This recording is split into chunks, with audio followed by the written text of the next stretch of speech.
Our goal next is to integrate the outer cubes into the setup. And how we're going to approach this is we're going to use the same point cloud and just scale it up so that all we have to do is just one animation on the point cloud and it all syncs up. Now, the challenge that we're going to tackle in this chapter specifically is taking that same point cloud, and what we're going to do is utilize selections to delete a percentage of it. And we're continuing to work on a geometry node techniques, continuing to work on selections, and specifically in this chapter, we're going to get to know socket selections. And our step number one is to scale up the point cloud. So I'm going to go ahead and move the group output over to the set position, and we're going to begin working over here. I'm going to plug my point cloud into my geometry output so I can see a little bit better.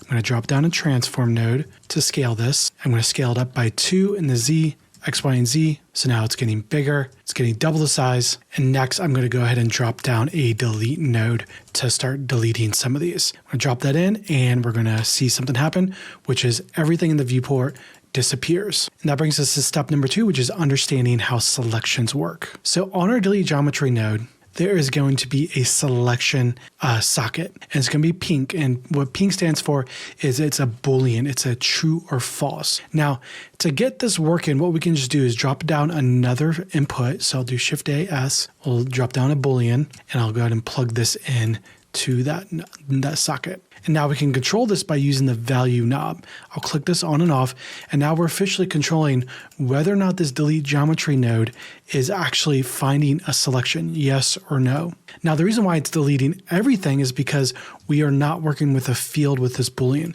This Boolean is just a single value that gets applied to all the points. And what we need is to generate a field using this. And that brings us to our step number 3, which is getting a random value and comparing. I'm going to go ahead and delete that Boolean, give myself some more space to work. I'm going to drop down a random value because we're going to be trying to delete half of them. And so I'm going to go ahead and plug this value into our selection, and we're going to see something's up, nothing's really happening. So what's going on here? Why can't we delete random? So let's break this down. The random value is generating a random number between 0 and 1, and it's doing that for each and every point. So each point is now getting either 0.25, 0.75, 0.5, somewhere in between 0 and 1. Now, the problem with this situation is that the selection needs a yes or no.